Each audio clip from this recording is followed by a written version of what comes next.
one day. and you're on vacation. Well, that's what they call it. Yeah, that's okay. We never use them anyway. John, what's No, this they- right they here? Is this one packet you put here? That's all, just came in. Okay, All thank you, John. right. This is to me. What did I do wrong? Oh, we're being sued by everybody. Yeah, we have lawsuits going. I didn't know you knew Sonny. Sonny, Noto? oh, yeah, He's a trip.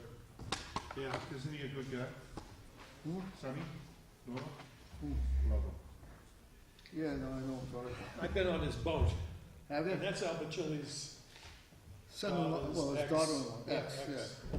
The whole deal. I've known Sonny for probably 30 years. Wow. Yeah. I used to take care of his store in East Boston. Do you do Wakefield now? Yes. Yeah, it's the son's got it.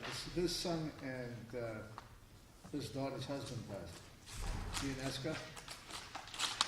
They got it. They've been running it for the past 4 or 5 years now. Yeah. Mike, the son-in-law, is Yeah, Mike, good, yeah. good guy. Good kid, yeah. I love Sonny. Well, Sonny's great. I He just got back from Florida. yeah, just a month ago.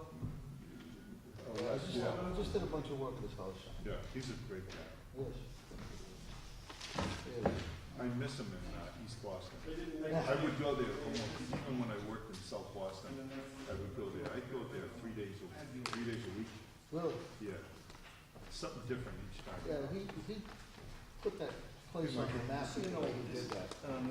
The new He built plan it you like brought, a cafeteria style thing. Yeah. this is the old one, so he'll explain Did a stuff. great job. You have something to compare to? All right. I think I'm the only one who ever did any work for him. He just throw the keys at me and says, just go do whatever you gotta do. These mics are gonna be live, so if you have personal conversations, it's going over the TV airways, just to let you know. How'd that go? How'd that go? We're gonna vote on the first thing. Yeah? As of now, These are not amplification for the room, it's just for the cable TV. Because we are not live now. The mics are not live, it won't be live until you start the meeting. So would you let me know when you're ready to start, you know, if you say, hey, Rick, or whatever, I'll hear it, but it won't go out of the air. And then Okay. When you see the, alrighty, when you see the chamber, you can start, and the mics will be live. okay. And then as soon as you say, you know, what is it? Adjourn, when we're adjourned, I'll cut the mics. Okay. Sorry?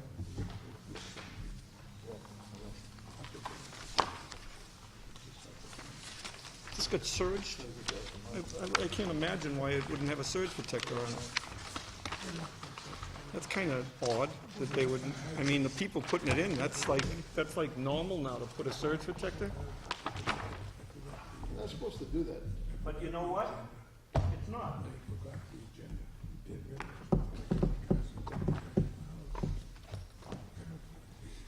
Nick, they took a hit, a power surge for the mics. There's no surge protector. Happens. Yeah, but why wouldn't Wouldn't they make a have put, difference. why wouldn't they, it wouldn't have made a difference? Yeah. About that much.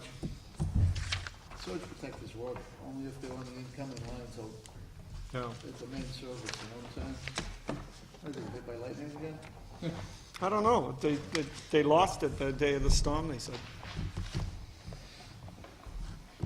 They work, but they don't work. Anything with the 41 Taft? Have you heard anything with the last one? No, it's probably just a routine thing. I think there were 3 more feet. Yeah. And that's the, I don't know if that's in floodplain. No. They got hit by the tornado. They finally built in that after all that time, huh?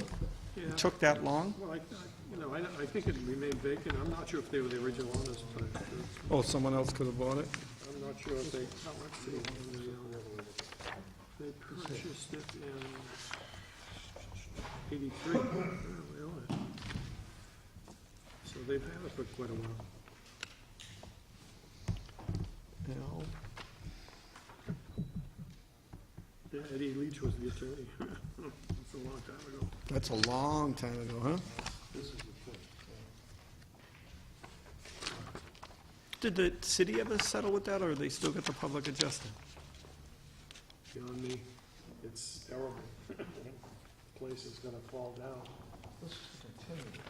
They just the one for my claim, for my company's claim, the 7 million, they just finally, Carlisle Engineering paid him. And that was, The water leak, that- yeah, and that was Carlisle is self-insured, so 7 million. they come out of their pocket. And then plus legal fees and stuff, so, yeah. Yeah, this is 3 feet over the, But the condo owners still had to pay $1.5 million as an assessment that they don't get back on it. If they had loss assessment insurance on their individual units, some of them got their money, but not all of them. Not many people knew about loss assessment insurance. what's it called? Loss assessment insurance, Which is what, which means what? if you have a loss in the building, for example, if the elevator is to die and the condo assesses you, if you have the insurance, your HO6 policy with loss assessment pays for it. Oh, no, it must be very expensive. No, very cheap to add it on. I gotta tell my wife that. Yeah, loss assessment.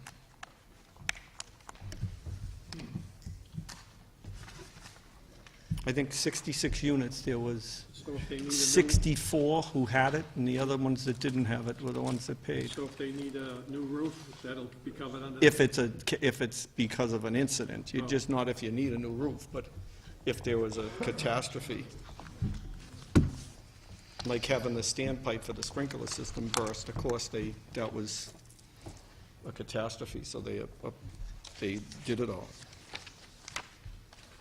And pipes breaking all the time. And then they had code compliance insurance. Code compliance insurance paid for all of the upgrades for the fire alarm.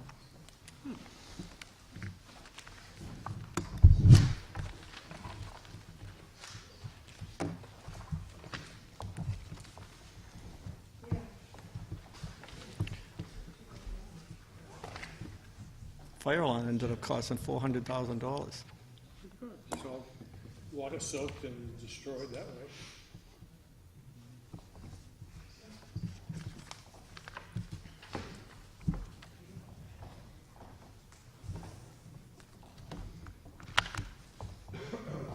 I'm waiting on it. I didn't get email.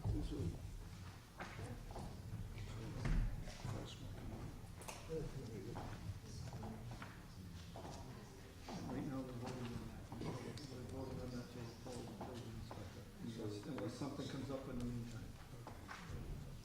It's a yes, because if we uphold it, it would be a yes. Oh, okay. But that could still come up as something else. They are asking for, That's the only thing you have for, nothing. That's up to you, that's nothing to do.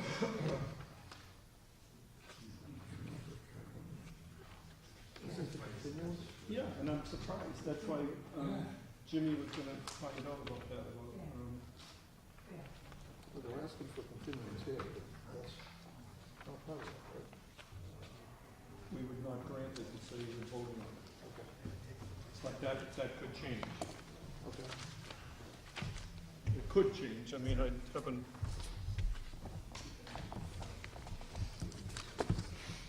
Did you go down looking to speak to somebody? Simple enough. No, Jimmy's there, he called.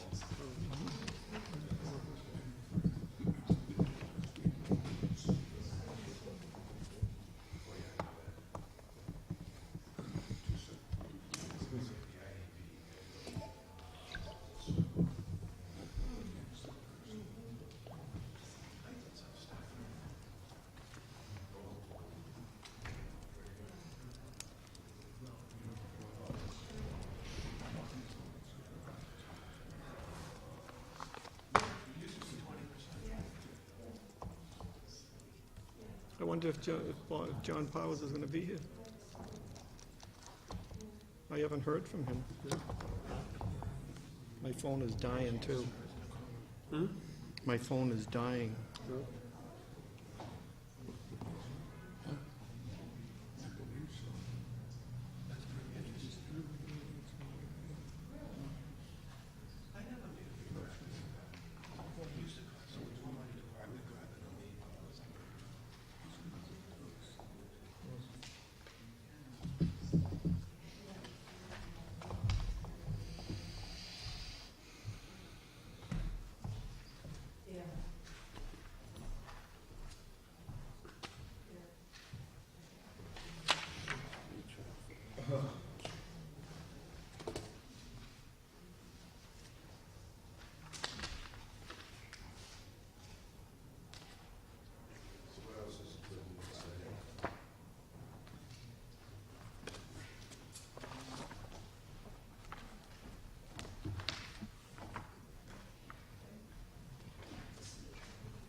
was actually able to get to one of the principals.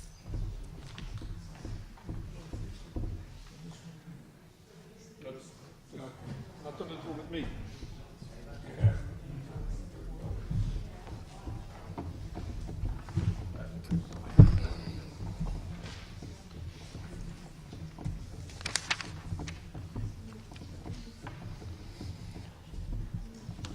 Frank Stringy is in Florida. Is it? Yeah, I went up there and they said he's not around. And Bob O'Brien's not around either. This one here, we gotta, that one. Hey, Luke, are you coming to the meeting? These are all continued, except for this one. Okay, all right.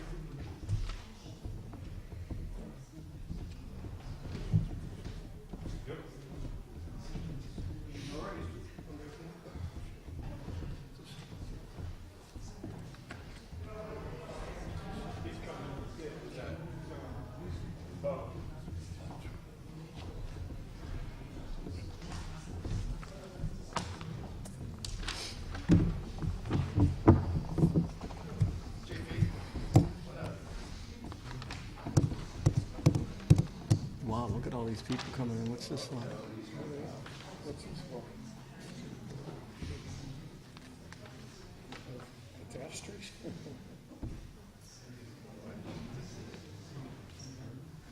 That has to be Larry. Larry's group? To prepare, yeah, to show the new plan or something, yeah. Yeah, he's got a traffic study, plus he's got a conceptual study. Yeah, but the traffic study come in front of us? He's got it there. Yeah, but would it be would that be heard by the special permit, not us? Rosalie keeps on raising traffic congestion. He never got a copy of this either. Should I make one and give it to him? CC, do they CC? It doesn't say, no. So should I make a copy out of good gesture? I'll go make one. I might have an extra one. No? I'll make one.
accessory.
Do you want to, Before the meeting starts, could I ask that everybody silence their electronic devices so they're not going off, please? Including members?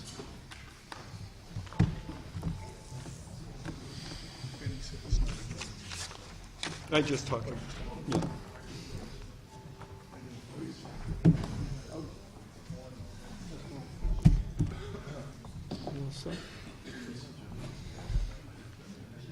you want me to read Rosalie's letter to the record?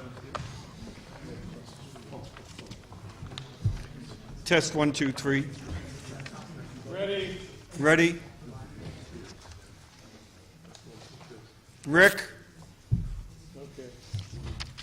Good afternoon. The meeting of the Zoning Board of Appeals will now come to order. Roll call. Mr. Bacilli is absent. Mr. D'Angelo? Present. Present. Mr. Lopes? Present. Mr. Mazzoni? Present. Present. Mr. Pelton? Present. Mr. Tucker? Present. Present. Quorum is present. First matter before the board is the application of CBW Lending LLC, appealing from the decision of the Inspector of Buildings of the City of Revere, wherein the Inspector of Buildings contends that said property is being illegally used for commercial automotive storage and/or a commercial parking lot currently storing and/or parking over 1,000 vehicles at the property, which requires a special permit from the City Council. Said permit expired on July 30th, 2015. The appellant contends that they have a special permit issued by the Revere City Council for parking of motor vehicles, which is currently valid and in full force and effect, and that the operation of the parking lot may legally be conducted at 190 VFW Parkway, Revere. The microphones are live. You don't have to do anything. And that's just for the viewing audience, for the TV. Very well, thank you, Mr. Chairman. Members, James Cipolletta, 385 Broadway, Revere. On behalf of CDW Lending, the owner and operator of the former Wonderland Greyhound Park. As the board is aware, over the last couple of years, there has been some development activity or proposed activity at the venue, and it has not yet come to complete fruition. We were before the board about a month ago at its last meeting, and it was transmitted to the board through our motion to continue the case that the city and the ownership was actively engaged in discussions aimed at resolving any of the outstanding issues.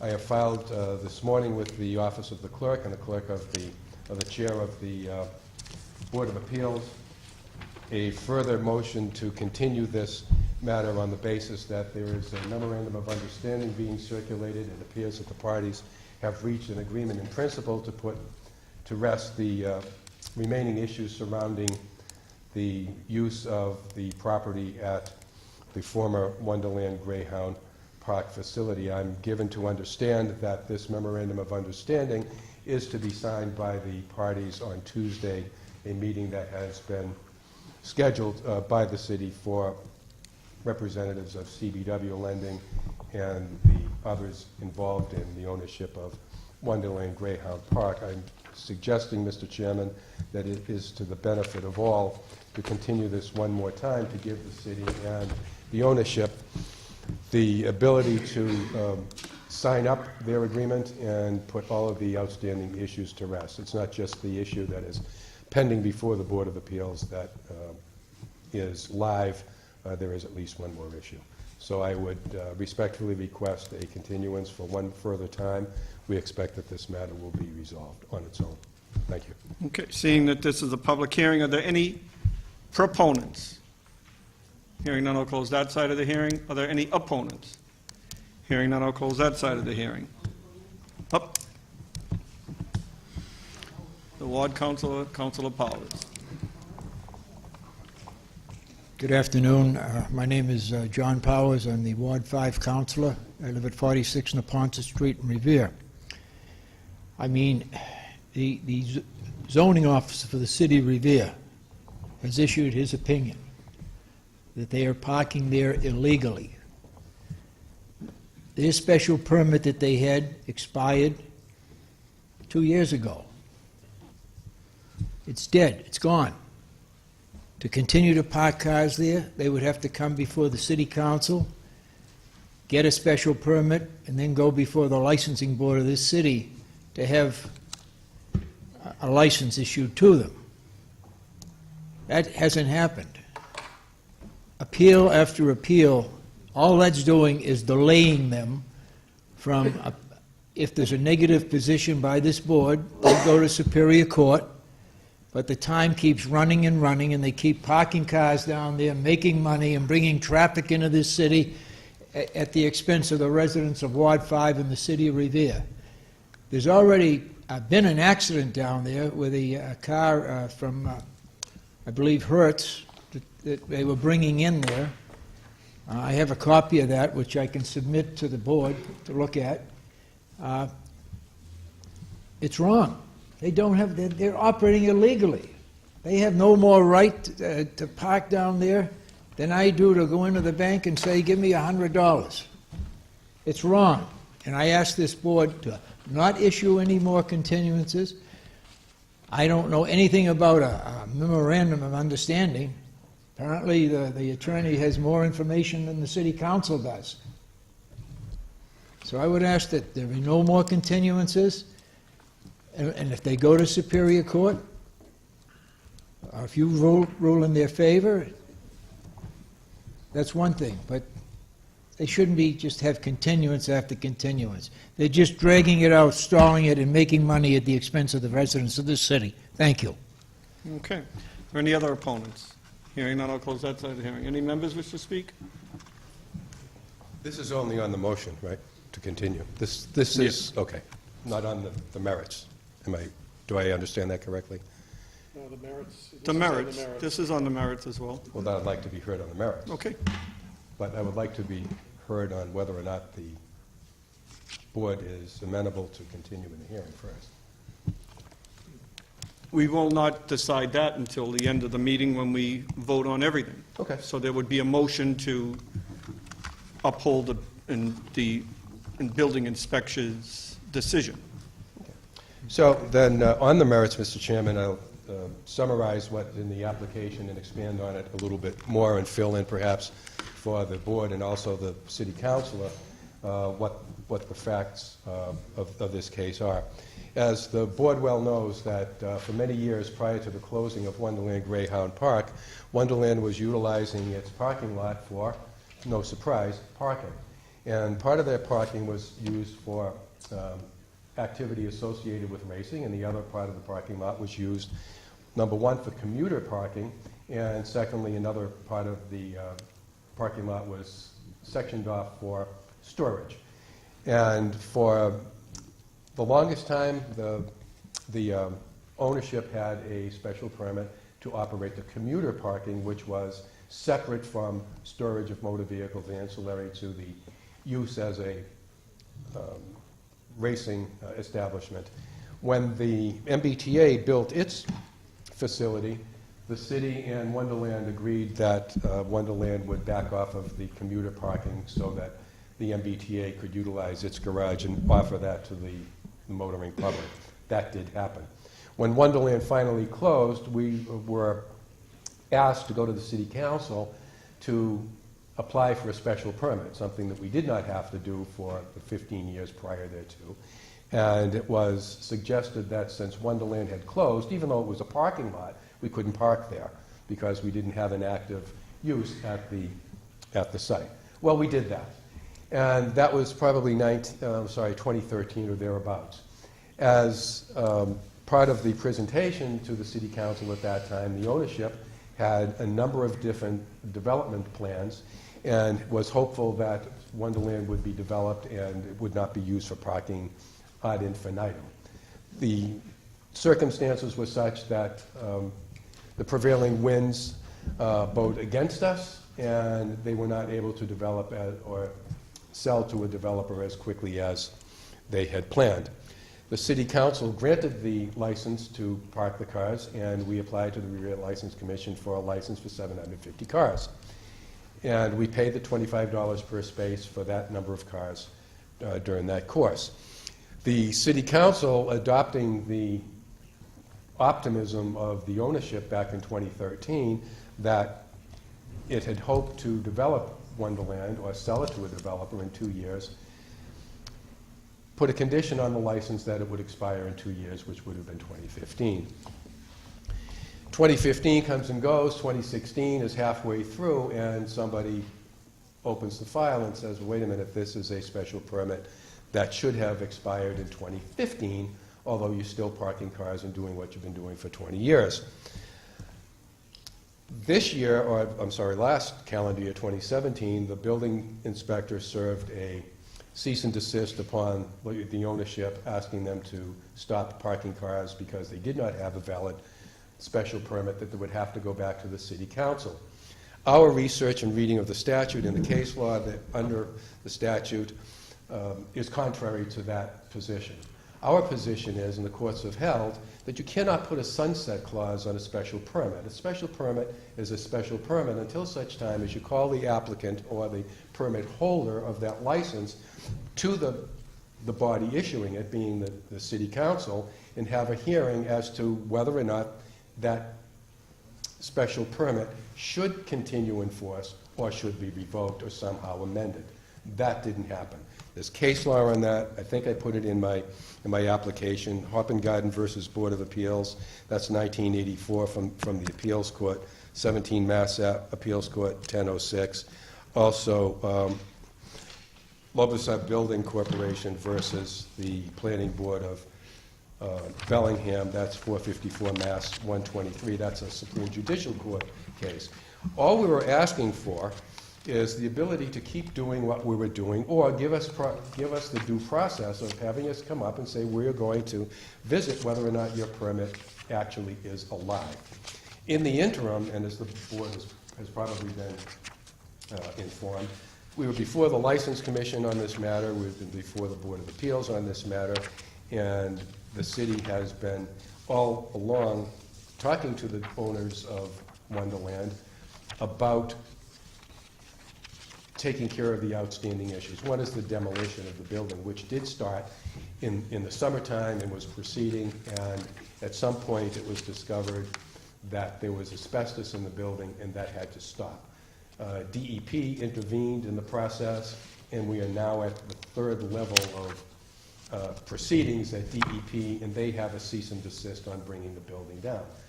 That's kind of put us back a little bit in our intended schedule of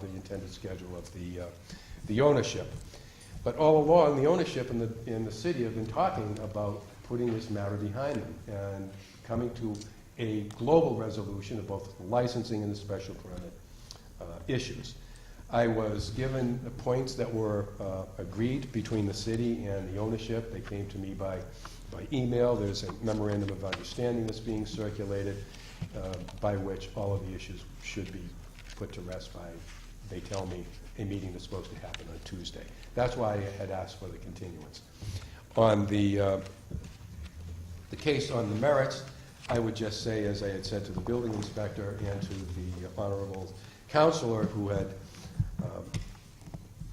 quizzed me on this, is if you're going to take away a special permit, there's a way to do it. And we would be more than happy to come to the city council if you said, hey, look, we need to visit this special permit. And if we think that you don't deserve the special permit continuing in effect, then we're going to revoke it. But that's what's called due process, and we never had that.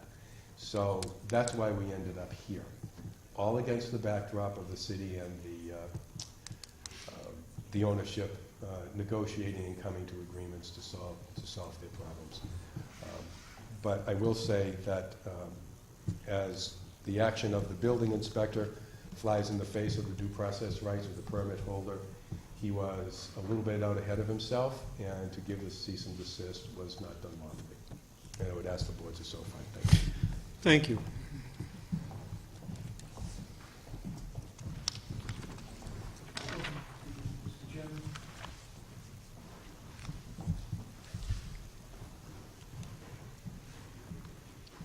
I believe that the special permit that was issued clearly states that it expires in 2 years. That's my understanding. That's number one. And seeing as how the attorney brought up the demolition of the building, right now, there's a humongous pile, or several piles, of material which apparently have been deemed non-removable by the DEP because they may contain asbestos or other contaminants. They're out in the open. Stuff's blowing all around the place down there. They haven't even showed this city the courtesy to cover those up. There's broken glass all through the windows. They haven't even showed the city the courtesy to take that down. They're 100% wrong. And I ask that they be denied. Thank you. Okay, the next calendar item number is?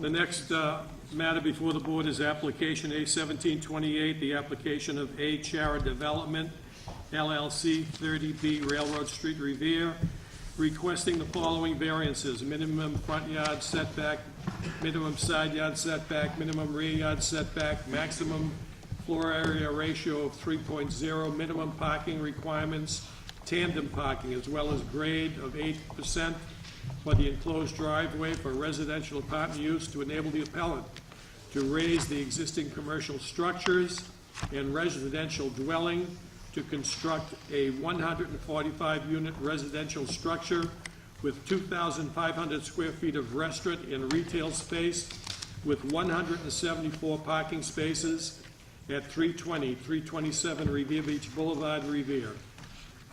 Good evening, Mr. Chairman, members of the Zoning Board of Appeals. My name is Attorney Lawrence Simeone, 300 Broadway, Revere, Massachusetts, and I represent Achara Development, LLC of 30B Railroad Street, Revere, Massachusetts, and I have with me this evening Matthew Philbin, the manager of the LLC. As a matter of housekeeping, Mr. Chairman, we're withdrawing the request for the floor area ratio variance because the project now is now in compliance. As shown on the new table, 3.0 for the floor area ratio. So we will not be seeking relief for the floor area ratio. Also, I've submitted to the zoning board clerk a traffic study by TEC, as well as proposed conditions that we have talked to the Community and Development Office about, that we're offering as part of our requested grant for the variance. This evening, I have with me Rick Salvo of Engineering Alliance, along with Talia Casintra of Cube 3, and they'll make brief presentations after mine. That said, as the zoning board clerk read, we are seeking 4 different types of variances: setback variances in the front yard, the side yard, and the rear yard, and with a tandem parking variance, a minimum parking variance, and a driveway grade variance. As you look at the table, you'll see that we're asking for a side yard of 9.7 feet, and we're looking at the front yard to follow with the other properties, to be right on the front, and so there'll be a 0 front yard proposal. The property is known as 329 Revere Beach Boulevard.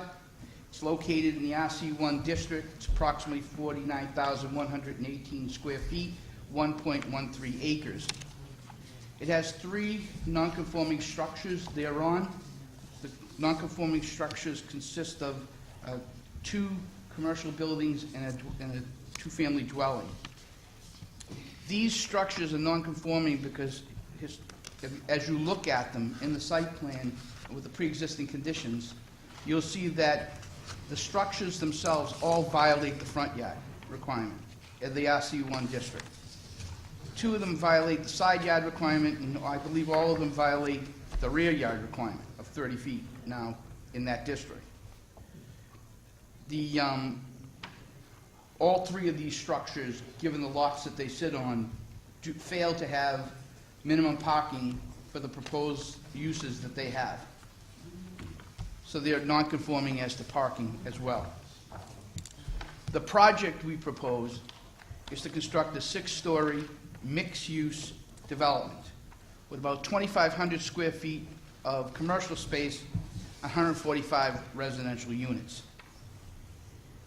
Due to the soil conditions and to the topography conditions, which will be presented via a geological study and the presentation of Engineering Alliance, Mr. Salvo, these conditions have required us to adapt and seek these variances in order that we can construct the proposed project.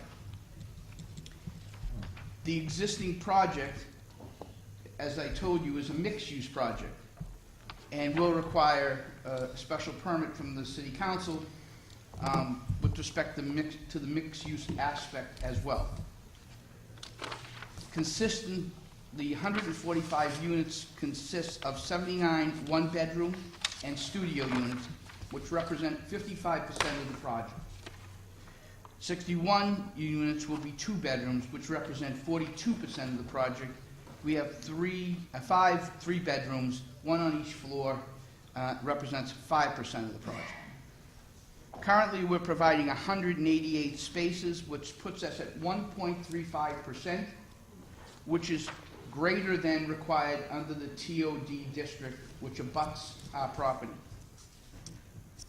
The current requirement is 253 spaces because a 1-bedroom is 1.5 spaces, a 2-bedroom is 1.75 spaces, and a 3-bedroom is 2 spaces under the current RC1 district under the dimensional controls for parking.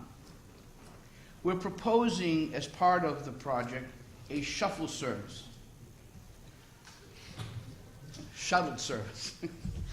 Always something. Anyway, the shuttle service will allow the operators of the building to provide for its residents an opportunity to be transferred from the building to the local mass transit location. It will be something that's automatic, it will be provided for free, and it will be part of the general operation of the building. We'll also be providing 2 spaces for cars that are rented on a daily basis, short-term rentals. They're called zip cars. That's an actually proper name, so I can't call it a zip car, but it gives you an idea. These particular vehicles will be on-site all the time, available for our residents to use at a charge established by the vendor. The traffic study done by TEC establishes that the impact of the 145 units on the Revere Beach corridor in Ocean Ave will be minimal. They anticipate 1,000 trips, less than 1,000 trips a day. That would be 500 trips out of the building and 500 trips in the building. We have also proposed for you to review conditions. These conditions were sent and put in a letter to the board, the entire board, and to the clerk. And so these conditions are meant to address certain recent issues that have been developing in the beach with beach development. And everything is a learning curve, and so these ideas and these proposals are to cure some of the ills that recent development has caused. So the conditions we propose is that off-street parking will be limited by leasehold agreements with tenants to the number of off-street parking approved with the project. Prior to leasing, building management will commit to exploring available T-Pass programs for residents without vehicles. Apartment leasehold agreements will incorporate parking charges. The project shall provide for bicycle parking in the garage at no additional charge to the tenants, and also will provide convenient access to available bike-sharing projects. As I noted before, we'll be providing 2 spaces for the Zip car or rental car. And finally, the developer has committed to participate in a cost contribution to a recent waterfront traffic study done by the City of Revere. Contribution would be 50% of the cost of that study, or $25,000. I'd like to introduce Mr. Rick Salvo of Engineering Alliance.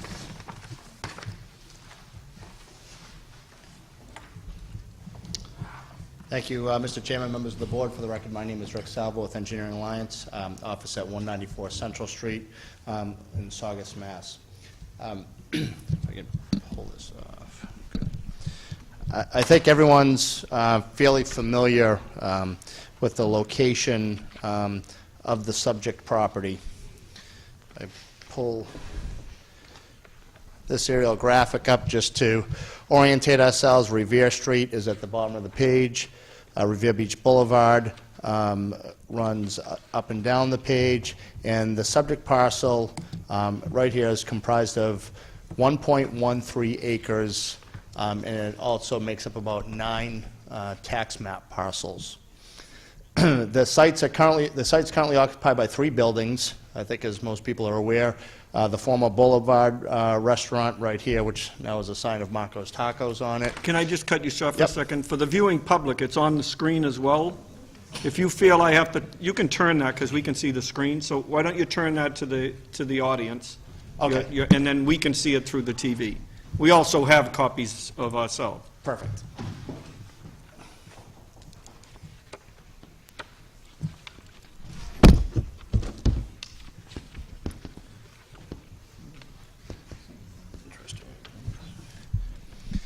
Okay, so as I was saying, there's 3 buildings located on the parcel. The former Boulevard restaurant's right here. The Bianchi's Pizza building is right here in the middle of the parcel. And on the end here is an existing 2-family dwelling.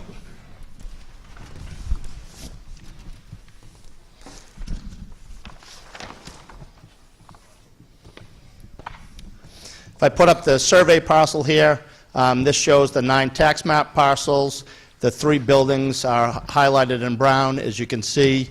All of them are non-conforming in nature in one way or another. All of them in front yard setback. None of them meet the front yard setback requirement. Most of them are non-conforming on the side yard requirement. And then this particular lot here in the 2-family is non-compliant relative to lot coverage and the density of the subject parcel. If you take a look at the topography on the land, in the existing conditions, Revere Beach Boulevard is at or about elevation 14. The rear of this site is at about elevation 7. So there's about a 7-foot change in grade from as you leave the boulevard and walk towards the rear of the property, which is pretty consistent of all the properties up and down the boulevard in this stretch. A good portion of this parcel of land is located within the 100-year floodplain. The 100-year floodplain is at elevation 11, so it's about 3 feet lower than the sidewalk, which puts the rear third of this property within the 100-year floodplain, and the front third of the property is outside of the 100-year floodplain. So that's essentially the way the existing conditions line up. Just a really quick, just talk about there's an existing sewer main located in the rear of the property, which is, I'm sure the board's aware, most of the locations on the boulevard, actually all the locations of the boulevard, all discharge their sewage out the back into the municipal sewer system. And there's an existing 12-inch water main out front in Revere Beach Boulevard, which will provide adequate domestic and fire service for the development and for these parcels of land. In addition, there's also gas located out in the boulevard, and the electric services are located in the former narrow gauge railroad located behind the property. So to the rear of the property is land that's owned currently by the Commonwealth. It's occupied by the existing municipal sewer system and power system. Also to the south is also Sullivan Field, which is, as you know, owned by DCR. They seem to do a decent job maintaining that field, although at this point in the game, as far as a ball field, it doesn't appear to get quite a lot of use. If we look at the proposed condition, this is the footprint of the proposed building, you see. So as Attorney Simeoni noted, this is a 5-story wood frame building over 2 levels of concrete podium parking. The first level of podium parking will be at street level. The lower level of podium parking, you will drive down this driveway and enter at the lower level at or about elevation 4.5. The reason why for the 2 colors here, so this gray that you see underneath here represents the podium parking underneath the building, which is just this footprint right here. And then this tan color is the building above. So that's the 5 stories. So as you can see, it's kind of a U-shaped building, similar in some ways to the beach house that's further down the boulevard, just to kind of give some size and shape here rather than just having one huge massing of building. There's currently 3 curb cuts that service the property. This particular curb cut will be closed. This particular curb cut will be closed. This curb cut that exists will be retained, and that will provide access to the development. Folks accessing the development by vehicle will pull into the driveway. They'll pull in right here to the upper level of parking, where they can access 83 parking spaces on the top level. Those 83 parking spaces include 4 accessible spaces, 2 compact spaces, and there's 14 tandem spaces located in this area here. With the exception of the compact spaces, all the space sizes and dimensions meet the criteria of the zoning bylaw, the size, shape, and aisle width. If I flip to the lower level, folks, again, will travel now down the driveway, so they travel from elevation 14 down to about elevation 4.5, enter in here, where they will access 105 parking spaces for a total of 188 parking spaces between the upper level and lower level. So there'll be no parking spaces visible to the public. They'll all be screened by the building, and no surface parking. All the parking is underneath the building in this scenario. If we look at the setbacks, as we said, we're trying to include 2,500 square feet of restaurant or retail space. In order to do that, similar to the way the buildings are now, in order to engage the public, those buildings really need to be sort of on the back edge of sidewalk. You know, especially if we're successful in keeping Bianchi's Pizza there, the way it's a takeout pizza window, people need to be able to access it right on the back edge of sidewalk, thus the 0 lot line setback, which really only exists here and here. You can see we've sort of created a cutout here, much like Renzo's a little further down, just so we can create a little outdoor seating area for folks accessing the restaurant retail establishment. You can see on the right-hand side here, by and large, for most of the side yard, we meet the side yard setback. We only become non-compliant for this small stretch right here, which are the upper level floors, which overhang the podium parking. So we have a 10-foot setback here where 20 feet is required. We have a 10-foot setback here where 30 feet is required. And on this side, there's a little bump out right here. By and large, this is all 10 feet along the ball field, but there's one small spot where it becomes 9.7 feet. So that sort of outlines the setbacks and how the building fits in the lot. As you can see, it meets the lot coverage requirement. It now meets the FAR requirement. So from a dimensional standpoint, the only place that we're non-compliant is in the actual front, side, and rear yard setbacks.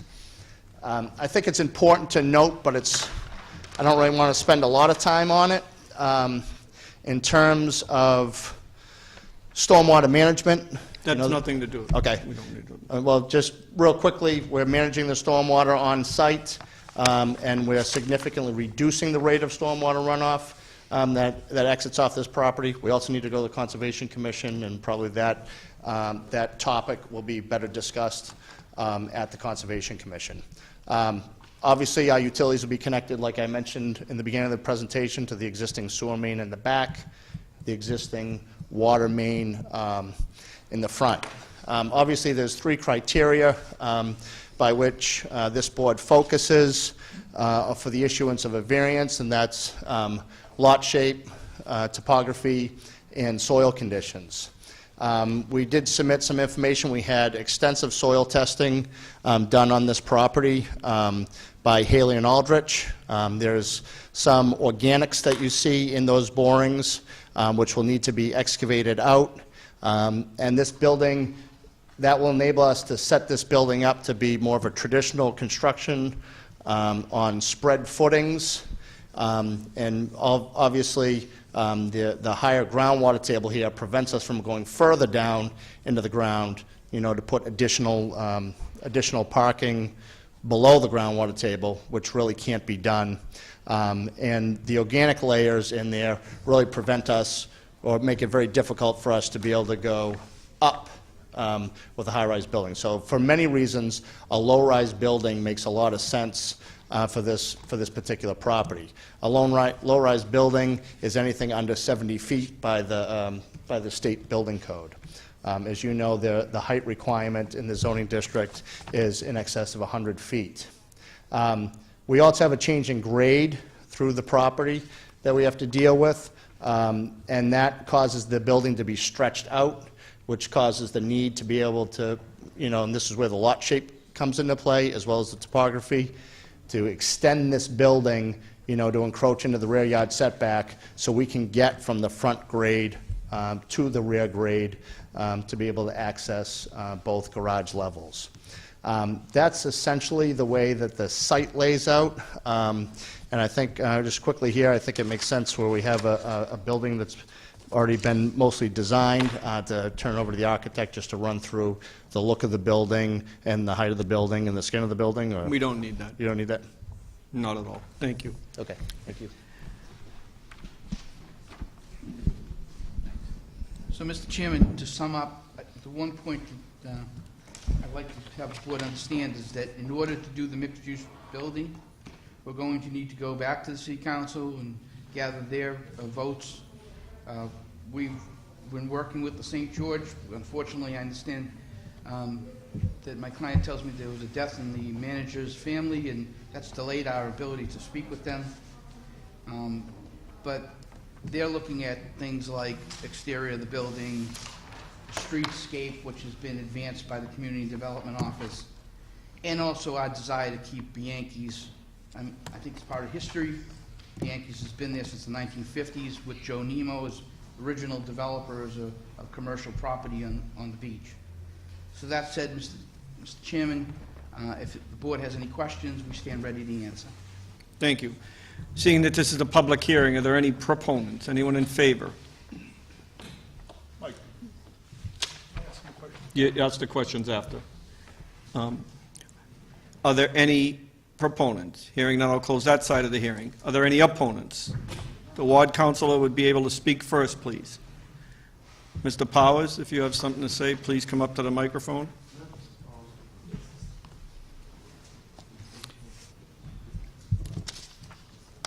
Well, before you even speak, there was questions that I think we have to just make sure that they're answered tonight.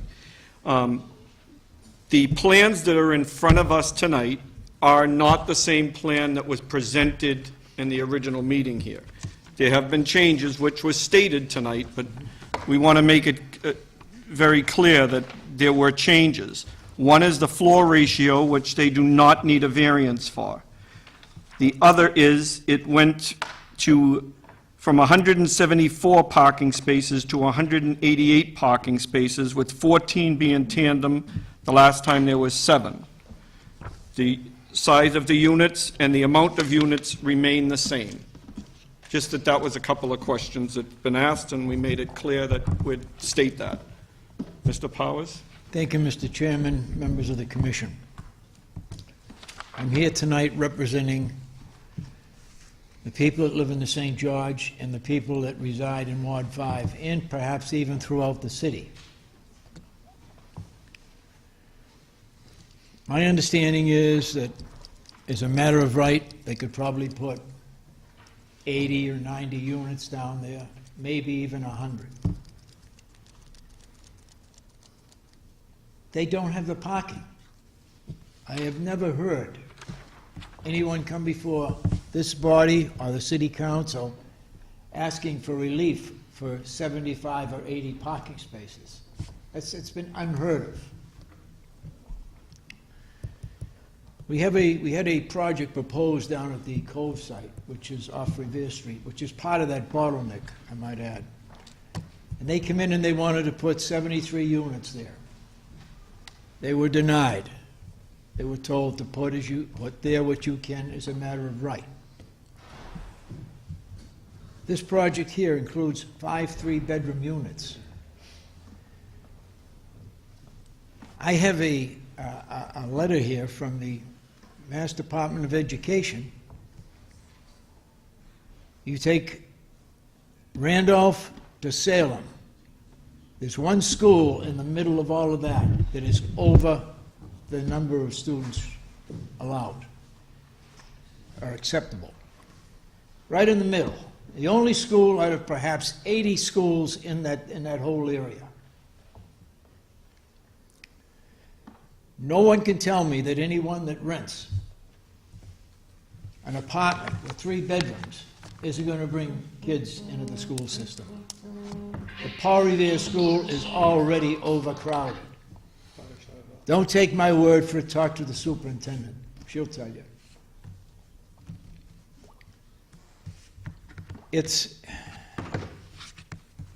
I cannot understand why people come before this board looking for zoning changes, maybe putting a bedroom in for one of their parents that's elderly, maybe putting a garage in the rear of the house, maybe a swimming pool, something like that. But to ask for a variance for 80 vehicles, for approximately 50 units, to me that's insane. And I know you're going to hear, or you've already heard, people say, well, you know, they ride bicycles, they're millennials. The next thing they'll be telling us they ride donkeys to work or to the MBTA station. That won't happen. I don't know, most people that have 2 bedrooms have 2 cars. Wife has one, the husband has one. With our present zoning, we don't even meet that requirement, never mind adding a variance for 80 more vehicles down there. You're going to hear tonight from people from the St. George, from other parts of the boulevard. A woman just handed me tonight 60-some-odd signatures that she gathered in the past couple of days from people that live in the St. George. It's time we have to start thinking about the residents in this city that pay taxes, that live on that boulevard because they maybe sold their house and they went down there and they found a more comfortable way of life in their elder years. The young professionals that come in here, that made an investment in those condominiums down there, those are the people we have to start thinking about. Zoning is in place for a reason, to define what's acceptable to the city of Revere and its residents. And as I said before, there are variances issued for certain things, but certainly not for 50, 45 units. I've never heard that before. That's a new one to me. Not for 80 cars, plus 2 side yards and a rear yard setback. I've never heard that before. I would ask you tonight, in the interest of the people that reside in this city, to say no. Do what you can do as a matter of right. If you can put 100 units in there and provide the adequate parking, do it. You have a right to do it. But don't start circumventing the zoning laws in this city to that extreme. Thank you, gentlemen. Thank you.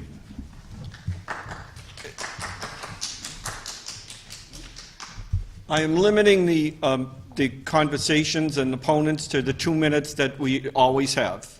I was lenient for the counselor, and I was lenient for the presentation because there was new information provided. So please don't be offended, but we try to keep it to the 2 minutes if you... Thank you very much, Mr. Powers. I agree with him totally. I've been living in... Oh, I'm sorry. You have to state your name and address for the record. My name's Glenn Manson Hing. I've been living in 350 Revere Beach Boulevard since 1991. Thank you. Okay, and I'm an owner there. Okay. First of all, this is 40 something odd units. We hardly have parking. Yes, we have parking in there, but when we have guests and so on, we have a hard time parking there. Could you please stay at the microphone just because we can't... You're putting up 140 something odd units inside this little spot right here. Number one, where are the guests that you have coming? Where are your guests that come to the units that park? Number one. Number two, where are you going to have the parking for the people that come and use the whatever units, the 62 are downstairs, right? Three. Now, I mean, you know what the owners of this building is going to do. They're going to rent out their spaces so people that rent inside there. So guess what's going to happen? They're going to park in the street. Yeah. Where in the street? You can't park 5 cars in the street there. Far less park, what, 140 something cars every unit in one car? I know that's not going to happen. I have 3 cars and I live inside there, right? So that's not going to happen. I honestly ask you not to agree to any of these variances. Look where these variances are put, right up to the street. That's going to make it look so ugly. All those other units they have down there, those other buildings that I don't know who agreed to do, where the variances are right up to the other street, is so ugly and it faces what we all try to do in Revere, where all the other units are set back. And you're going to do that here. It's not only going to, it's going to bring the wrong elements inside in the city. I am totally opposed this development and the way it is done. Okay. If you have a right to put up 50-something units, go ahead. All means go ahead and do it. But 143 units, give me a break. This is ridiculous. Okay, thank you. Thank you very much. Any other opponents?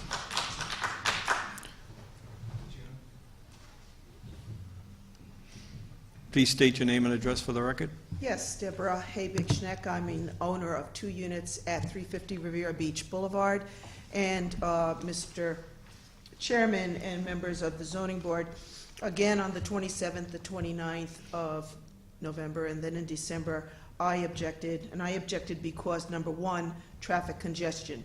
There's a reference, and I know Mr. Salvo, I spoke with him, and he said he was going to carry out a study. He also made a reference to a study that the city was going to carry out. It should be something that we have a right to review and that there should be comment on. So if there are traffic studies, we should have a right to see them. Traffic congestion is very serious. Revere has created many, many events at the beach. The beach is a big, big draw, and it brings in a good economic income to our city. It's a beautiful place, but we need and we should have a solution to our traffic problems. Again, 45 minutes to get up to the boulevard once people start coming out. There's no solution now being proposed. You need to address this because it's going to increase with this large building. Parking. Bianchi's uses parking in the background. Non-conforming use versus non-conforming use. 3 residences and a restaurant and the new building. 3-story, there's a few cars in the back. Every one of us can see those cars. There are a minimal number of residents, maybe 12 or 14. There's the restaurant. Bianchi's allows people to park in the back, but everyone else comes. Bianchi's is great. We all know the Bianchi family. But if you park on the street, it takes a while to park, and it backs up the boulevard while people are parking. There is nothing on this to take care of the people who are going to come in there. There's a retail store. We don't know what it is. If it's a Tedesco, great. Where are the people going to park?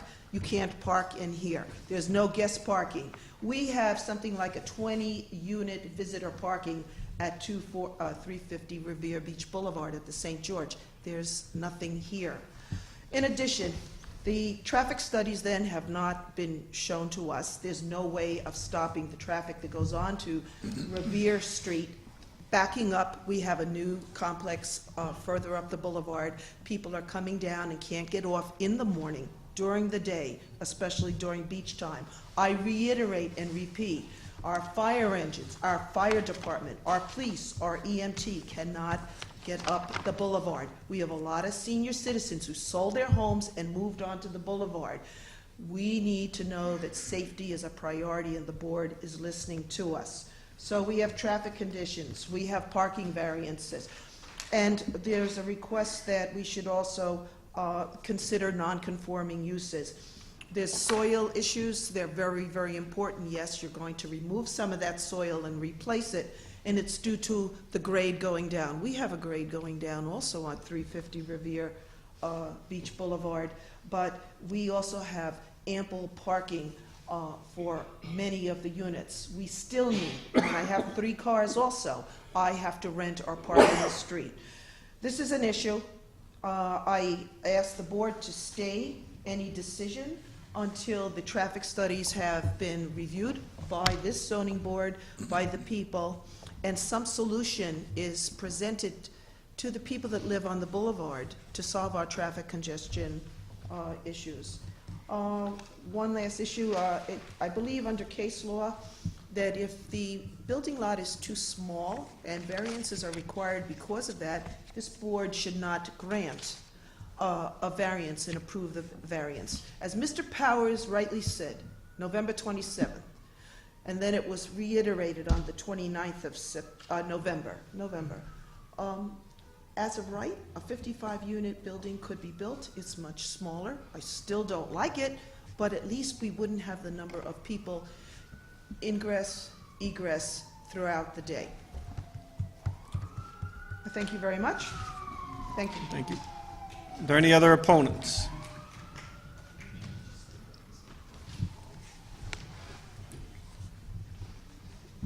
Hi, my name is Joan Lanzello Hassey. I'm a resident of the St. George at 350 Revere Beach Boulevard. Deborah said a lot of the things I was going to say. I just wanted to read and digest a couple of things that, according to Section 10 of the Chapter 40A of the Zoning Act, which we all know that this comes under, it says that the permit granting authority shall grant a variance, but if it finds relating to the soil conditions, shape, or topography of the land, but not affecting the general zoning district which it is located, a little enforcement of the provisions of the ordinance or bylaw would involve a substantial hardship. This does not provide a substantial. Granting this variance, you're saying that they have a financial hardship. This is not a financial hardship.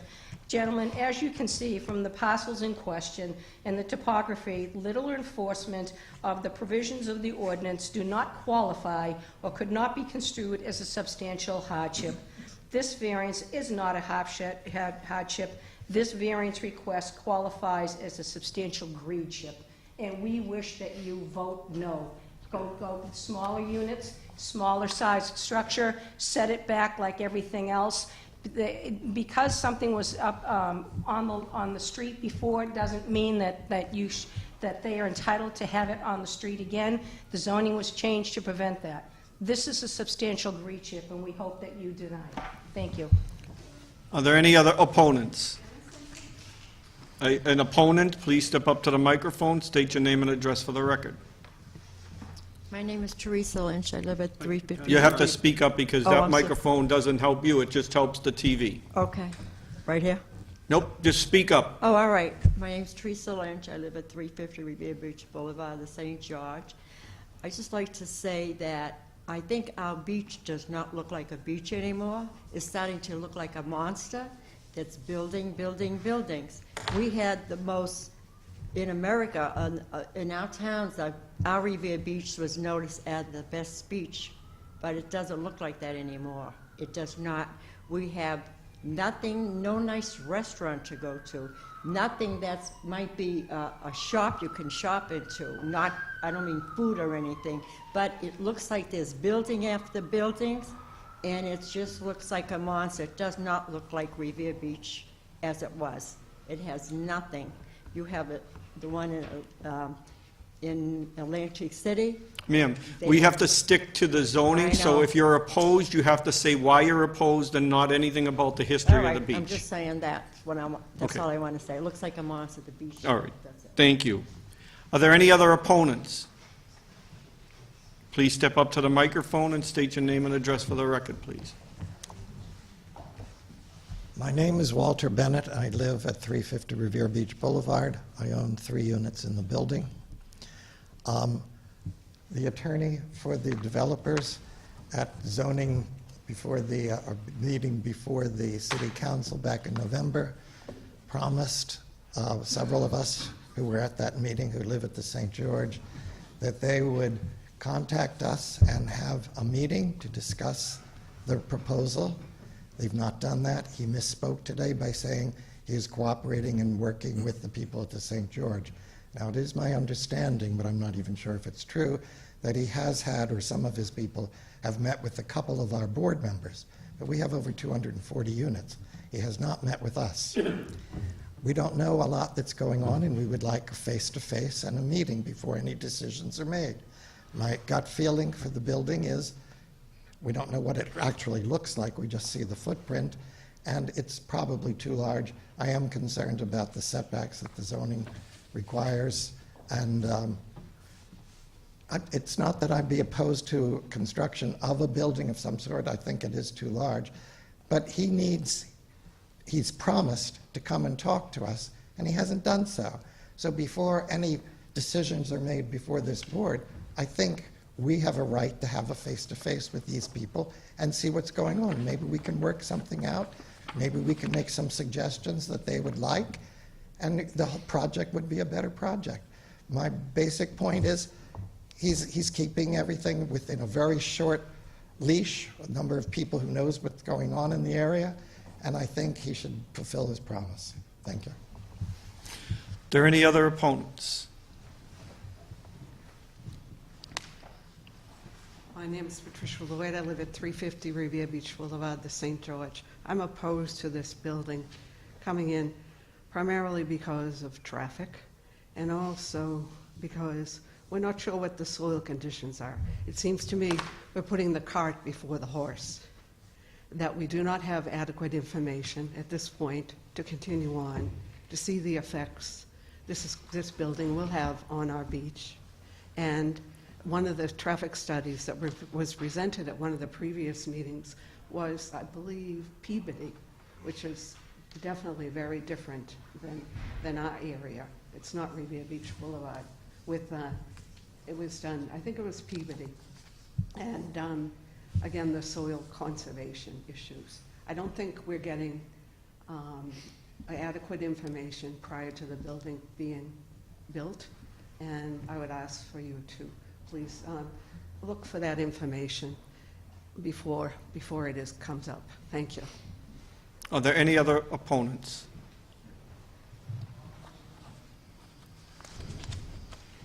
Hello, I'm Sheila Dara, and I live Couldn't at get St. the name George, and I'd just like to drop I didn't off this get the name. petition. And could you speak up so he can get your name as well, please? He couldn't hear you. Sheila, D-A-R-R-A-G-A. Thank you. And you'd like to present to the clerk? This Okay. objection, petition objecting. Okay, if you step back to the microphone, please, and...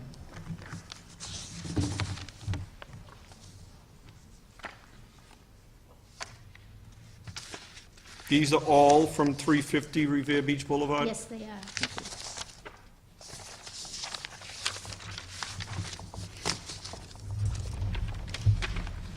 Okay, you can continue. No, that's all I had to say.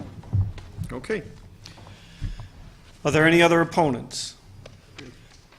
And if you could read into the record anything that was sent by mail or emails? This is a communication to the Board of Appeals from State Representative Vincent. I apologize for not being able to attend tonight's meeting, but I wish to convey to you my concerns regarding 32329 Revere Beach Boulevard project, which is currently proposed. First, I want to make it perfectly clear that I am not opposed to responsible development, and I believe property owners have a right to build on their property. However, I also believe that the city of Revere has a right and a duty to its residents to demand responsible development. This includes promoting mixed-use development with an emphasis on more commercial space, not residential apartments. There is no reason why the developer cannot choose to scale down the number of apartments for this project while still allowing ample commercial space for Bianchi's Pizza, a Revere staple and fixture in our community. Regardless of what a developer can do by right, the right thing to do is to examine that the size, lot, and particular location to determine exactly what is appropriate to build there. Take, for example, the Atlantica, 360 Revere Beach Boulevard. The Atlantica is situated on a similar sized area of land and has only 81 residential units. Additionally, the Atlantica has guest parking in front. In addition to the sheer number of apartments currently being proposed and the size of the lot, I believe there is a host of other issues that really need to be considered before allowing the current planned project to move forward. Namely, these issues include traffic, parking, and frontage, rear side, and spacing. The proposed development before you is located at the most congested intersection of the boulevard, where Revere Beach Boulevard, Ocean Avenue, and Revere Street all merge into one lane. As it is the right now, traffic on Revere Street from the boulevard to North Shore Road during morning and evening rush hours is gridlocked. This traffic only increases during warm weather and the summer months when people are visiting America's first public beach. The adverse traffic impacts of the development of this magnitude would have serious accessibility and safety consequences, especially considering the possibility of a 51-unit apartment building being built on Revere Street at the old Cove site. Adding traffic from an additional 145 units in the middle of the already overly congested roadway would further burden the residents of not only the boulevard, but also those who live on the streets off of Revere Street between the boulevard and North Shore Road, as well as the residents of the Point of Pines and Ocean Avenue who traverse the boulevard. I am also afraid that I would be placing people in danger should first responders have to navigate the narrow roadways to get through the heavy traffic to respond to a call. In addition to the increased traffic, I'm worried about the lack of adequate parking spaces in the proposal. As of now, without the development, parking in the vicinity of the boulevard and Ocean Avenue is at a premium during the warm weather. My fear is that if this moves forward as proposed, many residents of this new development and their visitors will be parking on the boulevard, taking up prime parking spots for those who wish to visit America's first public beach. Finally, I also have serious concerns with the lack of space in the front, back, and sides of this development. Further, as currently planned, the proposal calls for only one thin driveway, which is itself seems like a public safety issue should the police or the fire department and the ambulance have to respond to an emergency call at this building.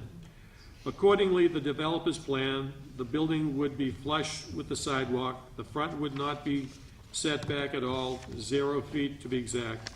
Further, in the rear of the building, the developer is requesting a variance to allow for a 10.4 setback instead of 30 feet required by the city. And all sides, the developer seeks a 10.1 where the city requires 20. Trying to crimp such a large sprawling structure onto a small plot of land is irresponsible. In closing, this project as currently proposed is neither responsible nor is it in the best interest of the city and its residents. This conversation should not be about all or nothing, but rather a compromise that will leave the most people satisfied. If the developer truly invested in the city we all love so dearly, he will consider scaling back the size of this proposed project while still maintaining a space for the pizza place we all enjoy. For all of these reasons, I hope that before final approval of this project, your honorable body will take these matters into consideration and ask the developer to scale back his proposal. Thank you, Rosalie Vincent, State Representative. There is no other opponents here. Is there any other opponents? Hearing none, I will close that side of the hearing. Do any members wish to speak? Would the attorney like to clarify on anything that was mentioned as far as the meetings and the parking? The traffic study that was... Yeah, Mr. Chairman, just a clarification, to be extremely brief.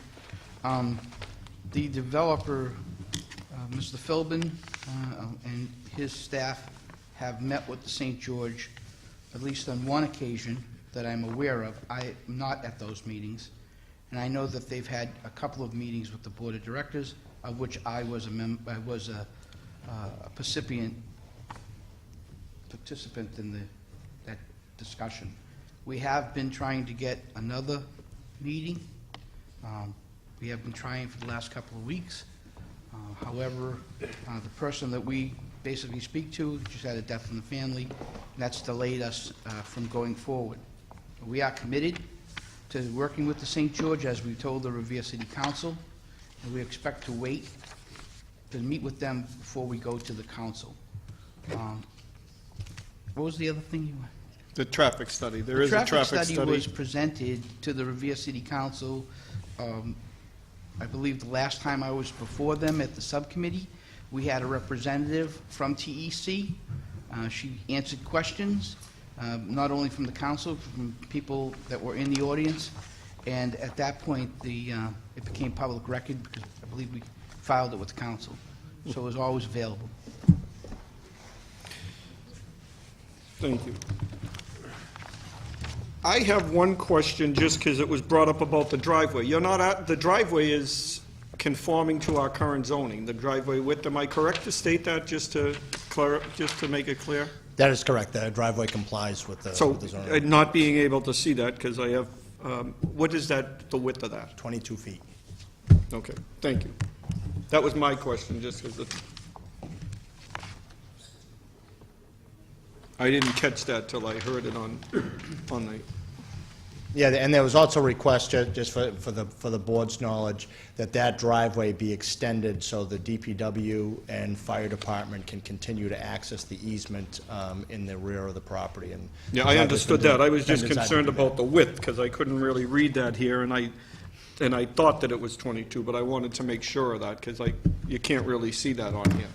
And one more thing relative to the traffic, the city did put out an RFP for a large traffic study for the whole Waterfront Square area. That would include this site further down and all the side streets that between the Boulevard and VFW Parkway and North Shore Road. And we've agreed as mitigation to fund a portion of that study, just for the board's knowledge. Any other members wish to speak? I had a question about the tandem. The microphones aren't working. You're just live for the TV audience, so you have to speak up for the audience in I have a question here. about the tandem parking. You're also looking for a variance on that, right?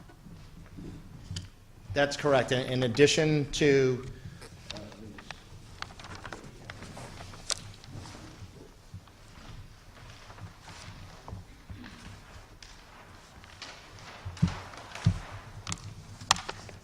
in addition to the number of parking spaces, It's 14 spaces, right? these spaces right here, Well, how would you manage that, tandem parking?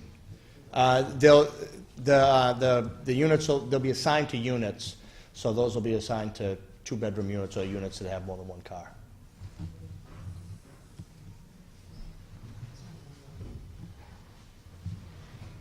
Any other member wish to speak? Okay.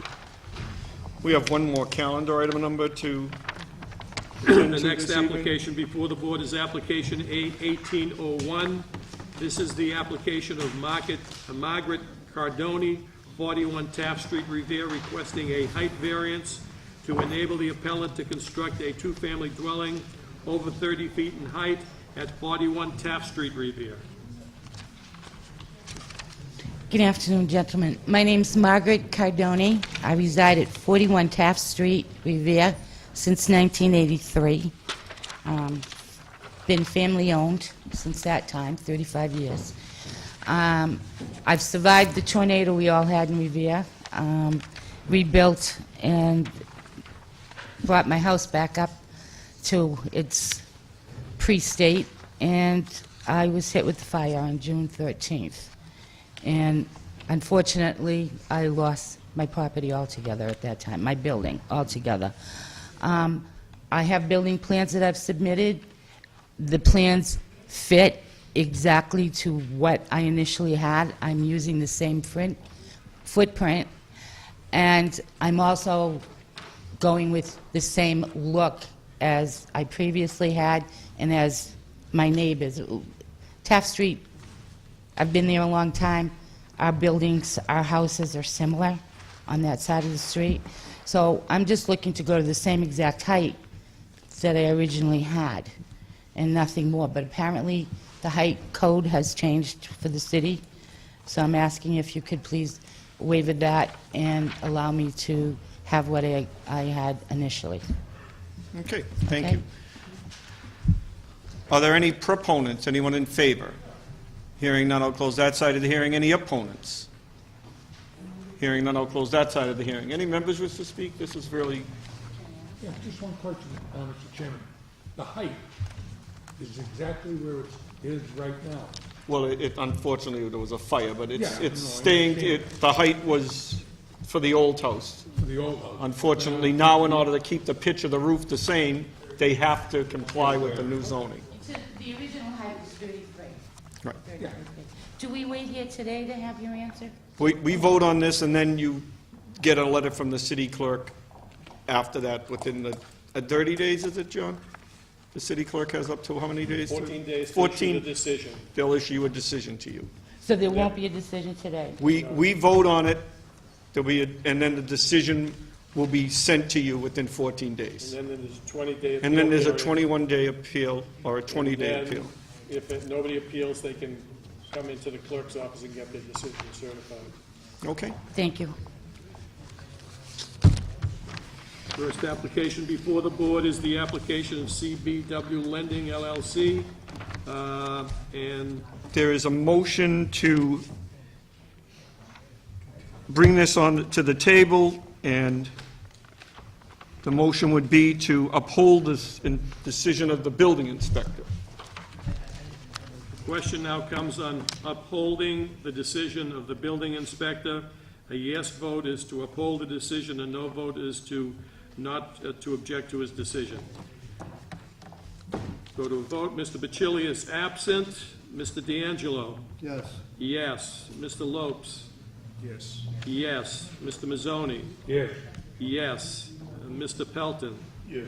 Yes. Mr. Tucker? Yes. Yes. The decision of the building inspector is upheld. The next calendar item number?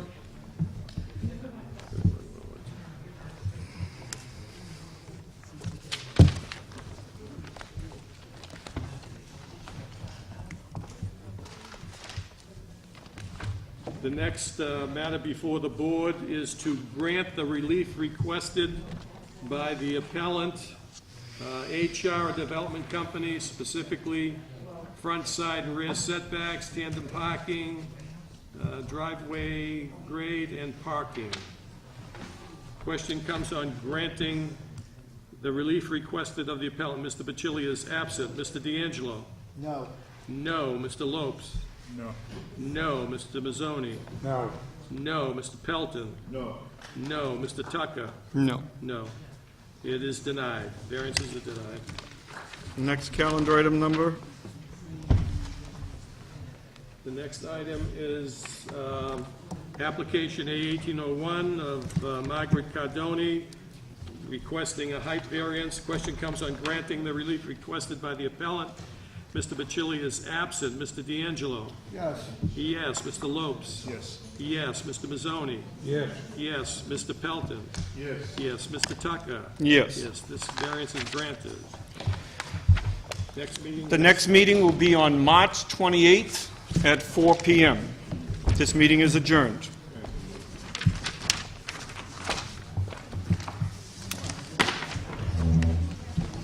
Mr. Chairman, on behalf of the residents of Ward 5, I would like to thank the commission for their support. Thank you. Okay.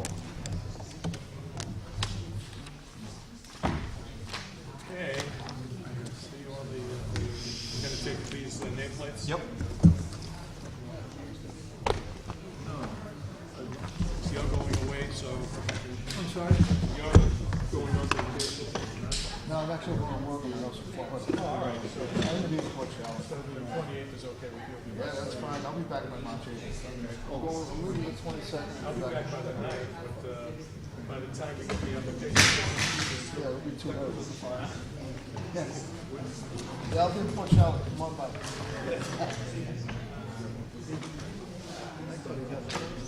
I'm sorry? For what? For the beach. He was very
We're talking.